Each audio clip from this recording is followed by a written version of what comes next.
We're not talking about guesstimations. We're not talking about educated guesses. We're talking about facts. If you don't have the manpower, if you can't monetize the data, if you don't have the right resources in place, or if you can't partner with somebody that can help you do that, then you're better off not doing it, because you'll start burning your marketing funds and not accomplish any goal. And then and I mean, everybody knows that you're trying to serve guests and you're trying to get guests to come back more often. That's what drives your business.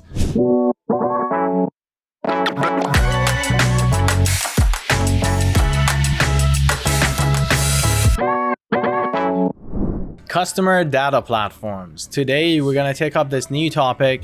A lot of you may not have a lot of experience. It's a fairly new platform within the restaurant industry. Of course, it's been around in other spaces, but we want to drill down into CDP platforms. What are they?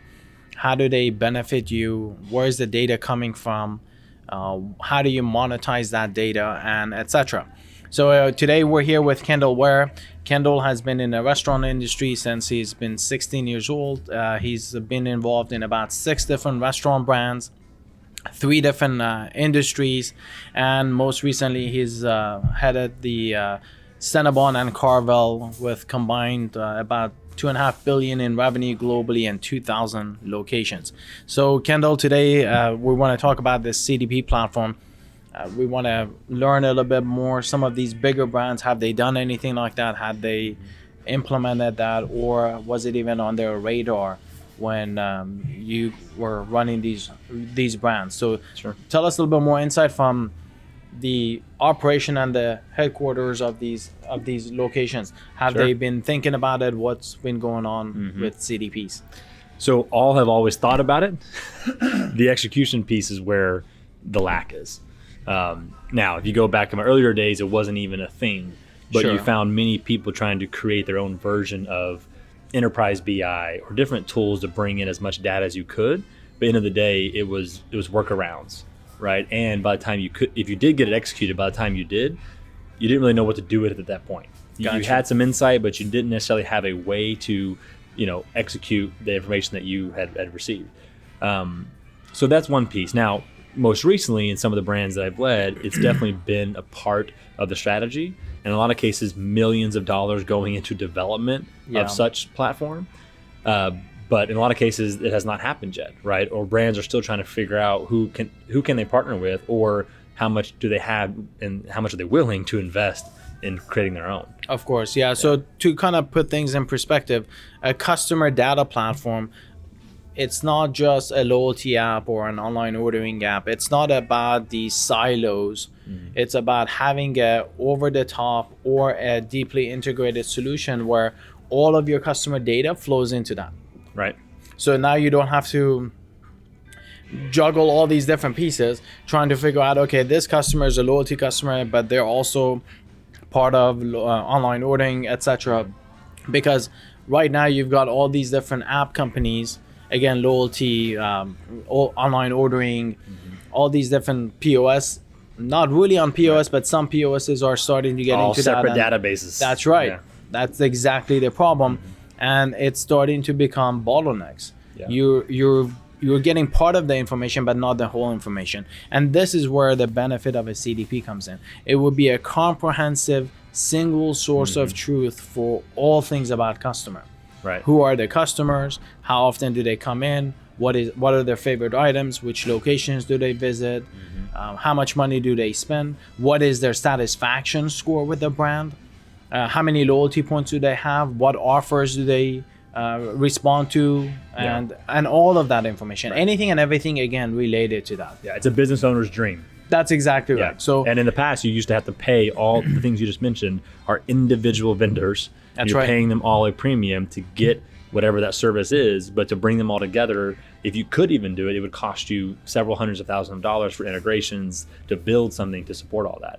That's right. right. In today's world, now it's obviously an accessible platform that exists. Correct. So it's either sitting on top of whatever you're doing, or in our case, we built it deeply into the system. So that way it was, as a foundation piece, it was already there anyway to begin with. So, so that's what a CDP is. We want to touch base about the data sources. How is that data feeding into the CDP?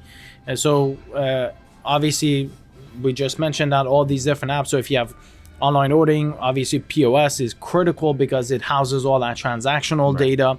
You want to make sure that feeds into it. Online ordering, customer feedback, waitlist reservation, anything that is customer facing has to tie into that CDP platform.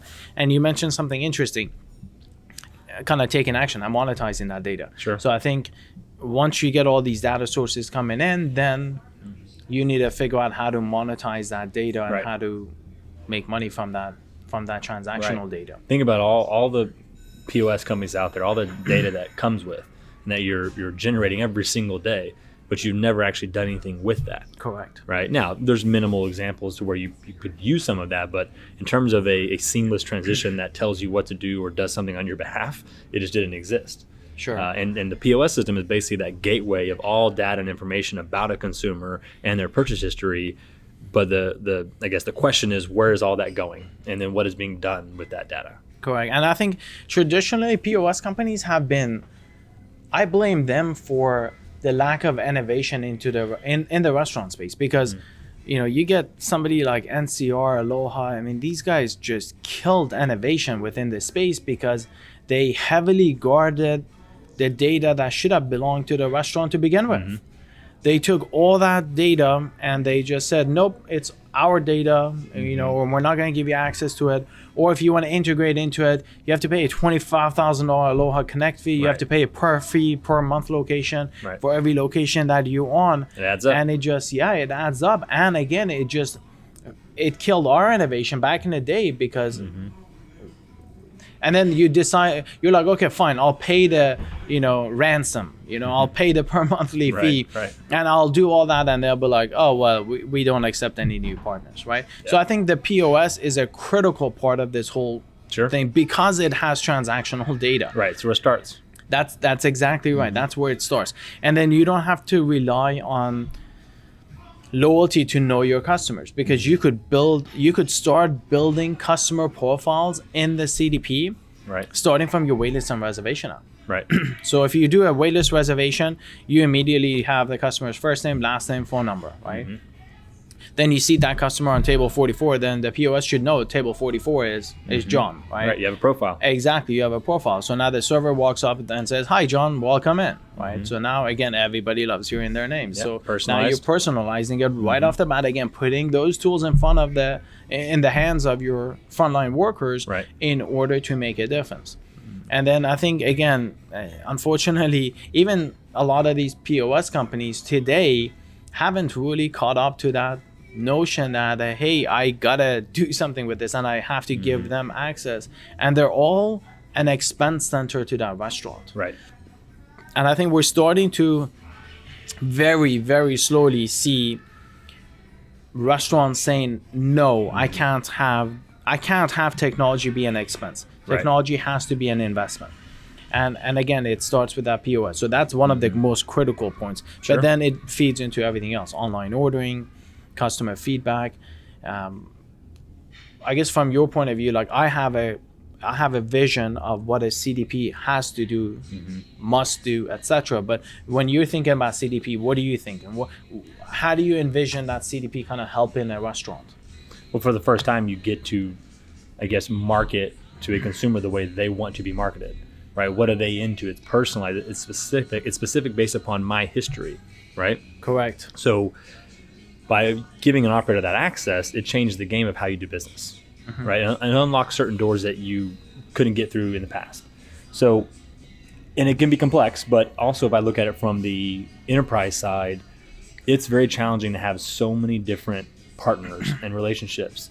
And that they're all charging what they can get away with because they have one product or service. Sure. And you as an operator are paying that to get that access. Sure. But if you can roll all this into one platform that basically tells you everything about your consumer and the best way to market them and what drives additional transactions, you're no longer expensing data entry, right, or point of sales.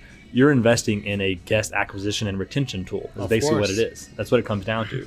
And it helps you operate your business in all the other ways that you have to, right? All the existing services and tools are still there, but they're all feeding a consistent I guess, input about a person. That's right. And it gives you, or the server, or the operator, more tools to I guess, approach that guest in a way that stands out amongst competitors. That's right. And, today you have to differentiate yourself in any form, fashion possible. So, yes, customer acquisition is one, but if you acquire the customer, you bring them back into the restaurant, but they have a bad experience, they're not going to come back, right? And there are many ways to be notified of those situations. I mean, you've got really amazing tools out there that does customer feedback to a point that you could differentiate whether the customer had a good or bad experience, and then based off of that make a decision. So again, these automations, workflows, but without having that relevant data, you won't be able to do that. Sure.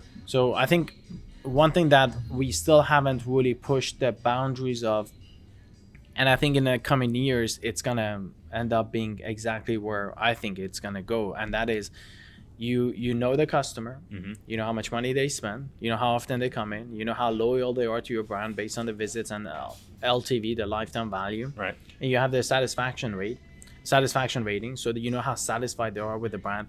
And I think a CDP needs to get to a point where it cross-references that customer with the social media profiles and says, you know what, Kendall's got 500,000 subscribers or followers on Instagram. One day. Exactly. So has all these followers, and he's a very high LTV customer, spends a ton of money. His satisfaction rate is 95% with the brand. And then turn around and use that information to reach out to Kendall and say, hey, we're looking for a brand ambassador, and we want you to be that because you're a highly satisfied customer, because you spend a ton of money, and we know you're going to charge 25 grand, but would you do it for X, right? 25 minus something. So again, the likelihood of somebody doing that will be a lot higher than just going out there and finding and it's more authentic. Absolutely. You're finding somebody who actually loves your brand. That's right. And is a true consumer of that brand. So that's where the data can come in. That's the difference a CDP platform can make. And again, if it's not actionable, it's useless. Right. So if you have to, CDP A does not equal CDP B. So somebody can, you've got online ordering companies saying, oh, we're a CDP. It's like, no, you're not. You just have online ordering. You don't have customer feedback. You don't have waitlist reservation information on there. You're just focused on that online ordering customer. Right. And then it's confusing the heck out of these restaurateurs because they're like, I already have a CDP. Right. And it's like, no, you're in one silo of it. You can't, this information has to be tied back across all these channels that the customer is using.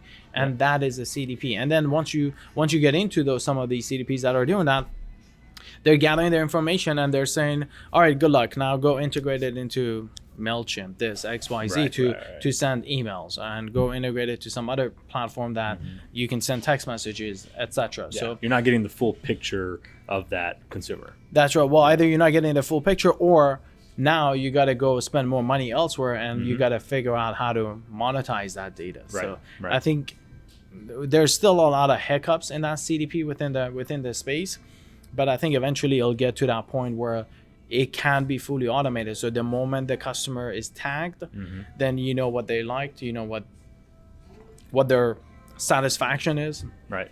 You know how long they waited in line. Again, you have all the information to create all these different flows that allows them to do, again, kids eat free campaigns, or we miss you campaign, or birthday specials, all of that. Well, speaking of, awesome. Thank you. There you go. Perfect timing for a coffee.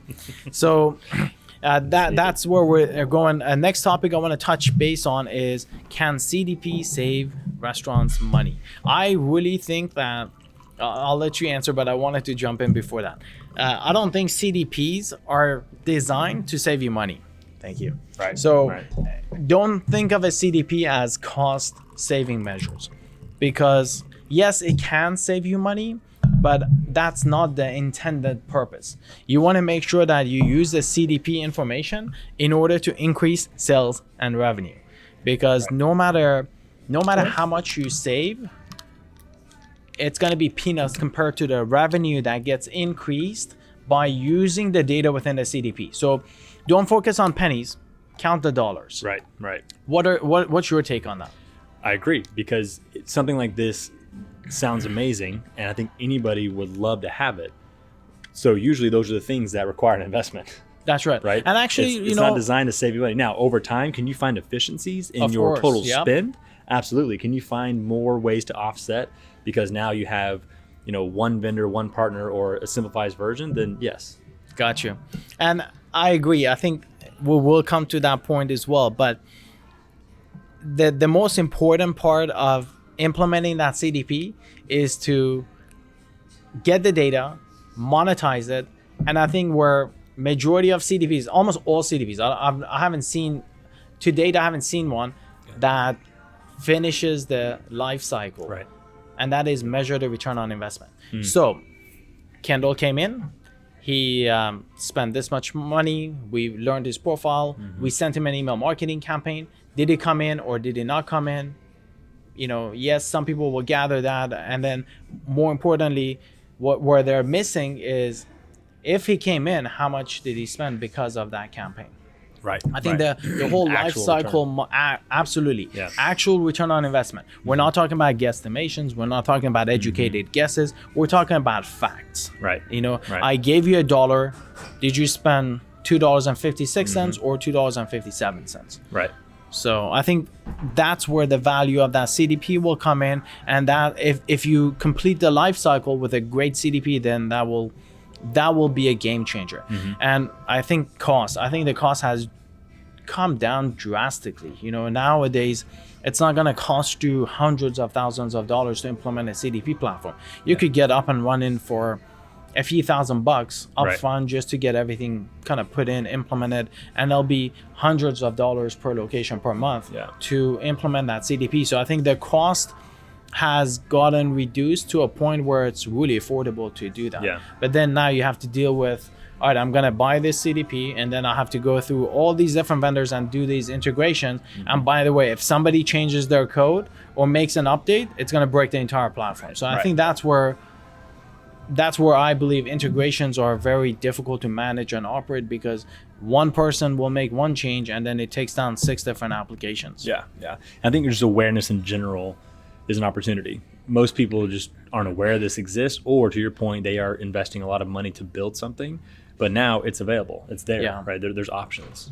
And I think those who have built those platforms are now in for a surprise, because you've got companies who are specializing on that CDP platform that are doing 10 times better than your homemade recipe.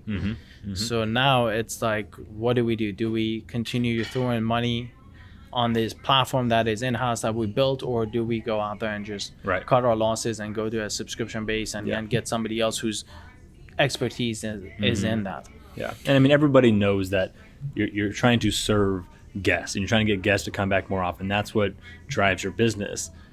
But we've never had access or the ability to talk to them the way they want to be talked to. We haven't had that access. And so, you think back, it's like, wow, all those times we marketed something or put out a campaign, no matter how much data research you did, it technically was a shot in the dark. Absolutely, you're just hoping to capture as many people as you could that would come in for that promotion or that thing. But how many people did you miss out on because you couldn't talk to them with relative data and information that reached them in a way that got their attention? Because you focus on your loyalty customers, because that's all the data that you had. But again, a CDP also is important to differentiate that. That brings up actually a very good point, that CDP is not a loyalty application. Right. And by the way, when we say a loyalty app, we mean a loyalty program. So you can't say, oh, we have a CDP, it's our loyalty program. Right. Because it feeds online ordering and it feeds, point of sale and whatever else, right? But it's still not feeding in the customer satisfaction. It's still not feeding in the waitlist reservation app. It's not feeding in the third-party stuff or whatever else, right? These are just some examples. And I think that's where you need to be very careful to actually have a platform that's designed intended to do that, and not just rely on loyalty customers and then mass market to subsection of your customers. Why? Because that's all you have. Sure. You could absolutely build customer profiles from all these different apps and gather that information and build that profile without that customer ever becoming a loyalty app. And actually a great example is Google.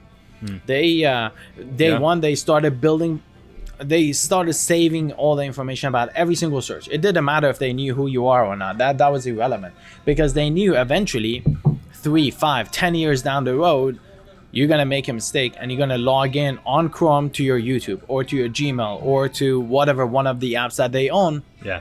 And because of that, now 5 years of history is tied back into you. Right. And I think that is the approach that I think makes the most amount of sense, and that's what we're doing. But if you don't keep track of that data, if you just kind of discount that data because they're not a loyalty customer, Right. then you're in for a big surprise, because now you lost out on 80% of your customers. Sure. Yep, scary thought. Absolutely, yeah. So next thing is, how can CDP make marketing effective? So we've been talking about personalized marketing, etc. So I guess run us through how marketing will be different using a CDP. Yeah, because now you're tying in the behaviors. And so instead of one message fits all, right, and trying to drive someone in, as we discussed, you can also now look at their frequency. And if somebody, let's say, has been a lapsed user, for example, you create up your own automations that help bring people back in. So if it's been 30 days, 60 days, 90 days, you can have an automatic tool that helps bring them back in or remind them what you have to offer. Or it's based upon what I purchase. And so if you're running a special on that item that is, pertaining to me, great, you have my interest. And especially if you're automatically sending me text messages or communications that, draw me more so towards your brand, you're getting a higher return on whatever that investment was. Absolutely, yeah. And again, more and more people, more and more companies, the Amazons of the world, are finding ways to do that, which is why they own their marketplace.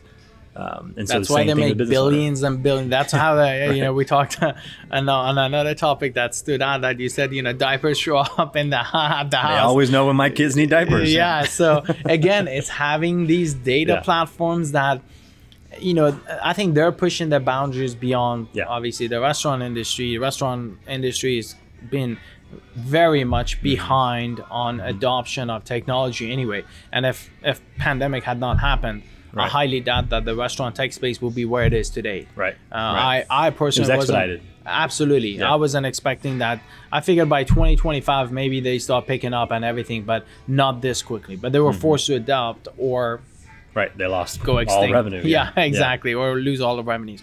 But to that point, it helps personalize those messaging based on that information. Right. Yeah. And that's what people appreciate. Absolutely. Yeah. Because nobody wants to be, if you're a vegetarian, you don't care about the steak specials, right? If you're not, if you don't have kids, then who cares if kids eat free or not eat free? That's not going to drive me back into the restaurant. Yeah. And I think you touch on something else, these automations. Right now we're at this pivotal point in artificial intelligence, machine learning, and I know everybody's talking about that, but unless and until it becomes something that can be monetized, it's useless. Yeah. Cool is not cool. Not in business, right? Yeah. In business, ultimately, if you're making an investment, you want an ROI. Right. You want some sort of you're making an investment to make a return, and you're not a non-profit restaurant. So I think a lot of people are figuring out ways to do that. And I personally believe that in the next maximum 24 months, you're going to have, and this technology exists today now anyway, you could have all these data sources feed into a CDP platform. The CDP is deeply integrated into email marketing, text messaging, push notifications. And then these automations are created where if you're a first-time visitor and you join the waitlist, you get that text message that says, hey, thanks for visiting. How was your experience today? Right. Or if you haven't been in there for, let's say, 90 days, then the automation kicks in and it's like, hey, we noticed you haven't visited. Is everything okay? Give us your feedback. Right.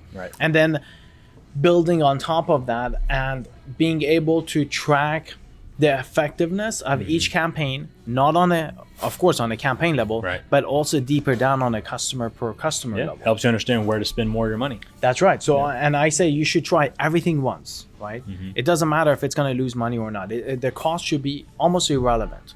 So you should try everything once. If it becomes a loser, great, cut it out. You tried it. Now you know it doesn't work. Don't try it again. And then double down on your winners. Take the funds that you spent on that, cut the losers out and double down on the winners. And eventually you'll figure out what works for you, what works for your customers, for your brand, for your restaurant. And then again, that's when you start pouring fuel on that and really take off. But these fully automated systems are going to be a game changer. Right. It's going to come to a point where the guys, like even today, we have ChatGPT, but you've got somebody who doesn't know how to type into ChatGPT, right? I heard a funny thing that said, the English majors are going to win because they know how to effectively communicate. But the It's only as good as the input that's going into it. That's absolutely right. It's only as good as the input. So now you got somebody that doesn't know how to spell, doesn't know how to use grammar, and says one thing, but ChatGPT translates it into something different and outputs some junk. Right. And then you've got this English major who knows effectively how to communicate, and he's going to put the same thing in, but proper input gives him a really outstanding output. Yeah. And I think, again, in the next 24 months, it's going to become who knows how to use these tools the most effective way possible. And those companies are going to just catapult to the moon, and everybody else will just get left behind. Not to go off topic, but a lot of people are concerned about the jobs that it's going to eliminate. Sure. But while it's eliminating certain jobs, like the average copywriter or maybe a social media content producer, those type of roles in the copywriting space, yes, it may be eliminated, but it's also going to create new roles. Absolutely. So now people are going to be hiring somebody with GPT in their title, most likely, right? Yep. Someone who can manage that, who knows exactly how to input that social media copy the right way to get it perfected to where it's clear and concise to then go share with the masses. That's right. right. It's going to create new roles at the same time that it's eliminating new roles, or at least require people to have a certain skill set to be able to utilize and execute these new tools. That's right. And I think another point to note that is, I think, critical. You as a restaurant owner, you're not going to be able to just implement a CDP platform 6 months later, have a machine learning tool come in and just you're off to the races and you're the most profitable restaurant brand. That data that you have, you're going to have at least 12, 24 months of data across, tens if not hundreds of locations for that machine learning algorithm to become effective. Right. You can't train it on a small subset of data. So the more time you wait to implement a CDP platform, then the more difficult it becomes for you to make sense of the data, and the more you have to wait because you're missing the key components of it. Or worse yet, then you're feeding in loyalty data, you're feeding in some data here, some data there, but you may be missing some data, customer feedback, waitlist reservation, let's say, etc. So now the machine learning tool doesn't have the full picture of that customer, so it makes a decision that doesn't make sense, that a human may not otherwise make. Right? Sure. So I think there's a lot of changes are coming down the pipeline for every industry, not just restaurants, but this AI tool, I think at the tail end of it, restaurants will absolutely benefit from it because of these personalizations and these automations where again you've got these automations set up and you don't have to do anything. Customer comes in, magic happens on the background, emails go out, texts go out, marketing goes out, and then the ROIs get generated. It'll become a fully automated platform where you don't have to worry about sales and marketing. Yep. It's needed. How to get started with these CDP platforms? Any thought? Got to go explore. Got to go get educated on them. Understand the value it can bring. Understand what options can pertain to your individual business. And I think it's just worth it. It is going to be an investment. No matter how you look at it, it's going to cost more money. But what's the value it's going to bring, and how much more revenue can it drive for you? And again, some of these things aren't going to be a direct correlation in the same given month, right? It's going to take some time, but as your consumers start to get more exposed to the individualized marketing approach you have, they're going to become more and more engaged over time. That's right. It's going to lead to more and more traffic, more and more visits, etc. And I think the individual tools would be critical. Yeah. So you need to make sure that whatever tool you use, whether you go over the top, in an OTT fashion, or if you pick a platform that already has CDP built in, the decision will be, I guess the restaurant owner will have to dig in and figure that out. But those integrations will play a key role, and making sure that the data feeds straight in to that and from all the sources. And again, most importantly, obviously it has to be transactional, otherwise the data is useless. But we've kind of gotten past that point, but making it actionable. Sure. A CDP that just gives you the data and says, all right, now go figure it out. No, it's going to go nowhere. Yeah. Absolutely. And most people have seen that side of it, where they get a lot of access to certain components, but it just sits. Or you try to spend your own development time on creating something that spits out some actionable data, but end of the day, it's not sustainable. You just go back to that loyalty app Yeah. where you implemented a loyalty app, you've got a That's subsection easy. of I customer, can- and then yeah. it's just like what to do with that data, Right. or mass market, right? Right. And again, we should touch base on that. You don't want to implement a CDP platform and then turn around and mass market. Right. That Defeats is- the purpose. It defeats the purpose. Save money, save Yeah. time. Don't even bother. Right. Just keep doing what you're doing. If you don't have the manpower, if you can't monetize the data, if you don't have the right resources in place, or if you can't partner with somebody that can help you do that, then you're better off not doing it, because you'll start burning your marketing funds Right. and not accomplish any goal, and then you'll tick off the customers because it's irrelevant marketing and then non-personalized messages, and again it drives them away anyway. Sure. So. Sure. All right, great. Any other tips, pointers, anything that you foresee how this is going to change the industry in the coming years? What do you want to leave the audience with? It's coming whether we're ready for it or not. Agreed, 100%. I mean, It's that's a gonna great happen. point. Yeah, It's going to happen. More it's and a more freight people, train at this stage. Yep. It is Yeah. going to become the norm. And this is just another example of where, like ChatGPT, people are getting nervous, they Yep. get overwhelmed, and so they either just ignore it, Yep, they tune out. right? Or those who are going to really succeed are the ones who dive into it head first and say, hey, I don't care what this changes, what it costs. I know I got to do this if I want to be relevant 2, 3, 4, 5 years from now. So dive into it, understand it, do the research. Don't just listen to us, right? Yeah. There's more and more Of course, avenues yeah, out there you yeah. should go listen to and understand, but it's coming. So what are you going to do about it? Are you going to be a part of it, or are you going to be the one that missed out on it? Of course. But yeah. it's not going to disappear. It's not like a trend where, oh yeah, personalized automation and marketing was a trend back in the day. No, Yeah. it's going to be the wave of the future, and there's going to be something that sits on top of that that's even better. Who knows how many years out? Right. So it's part of the evolution of the industry and how all businesses are going to be doing business in the short term.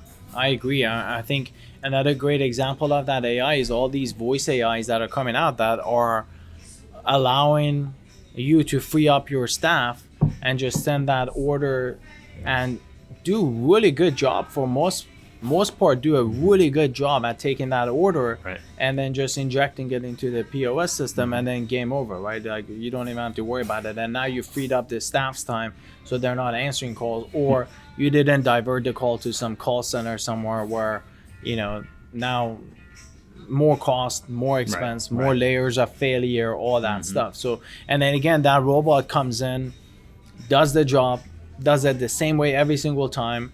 It doesn't ask for a raise. It doesn't call in sick. It doesn't get hungry. It Right. doesn't take breaks. None of that, right?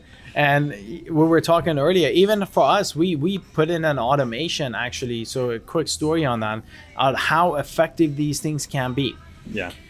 We've got a lot of examples in the restaurant space. So we've got some videos that we actually shot here at this restaurant that we're at that showed the difference between manually inputting a third-party delivery or integrating it into a POS Sure. system, or taking orders at the table with a handheld, or doing it the traditional way through the point of sale system.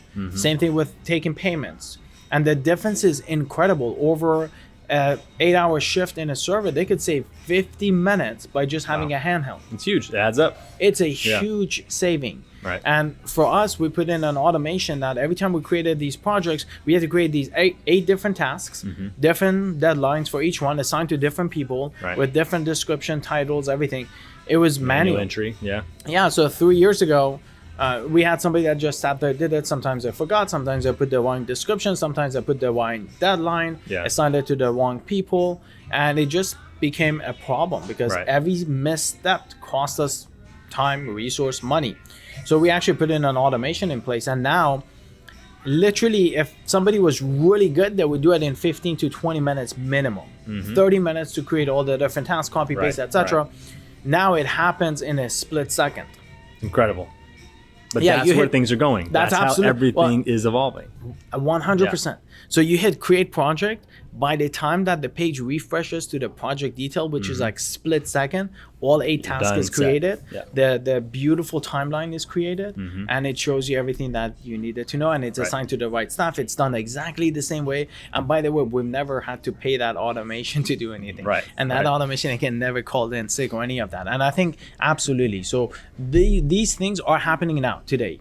You know, we've got a lot of other examples that of the tools that we are using internally to gain an edge, an advantage over our competitors, because they're still trying to sit there and manually do these things, right? So I think in the restaurant industry, you guys have got to embrace this. This is not a trend that's gonna die down. No. This has been proven by the big guys, by, again, all these big businesses, Amazon, Meta. That's how they made billions and billions without owning a taxi. And they've also trained billions of people that this is an expectation. That's right. Yeah. So now they've set that expectation, and the consumer is expecting it. And if you don't deliver, they'll go somewhere else. Or worse yet, your competitor will steal them because they're more effective and they're personalizing it to that. So I think the CDP is going to be a game changer I think this will be the future of the restaurant space. 100%. And anybody who doesn't adapt and start looking into these CDPs and again, implement the best of class in that, that is fully automated, that will take the input, crunch it, make it actionable, take the action, measure the return on investment on each individual one, is really going to suffer, and it's going to just get left behind. Yep.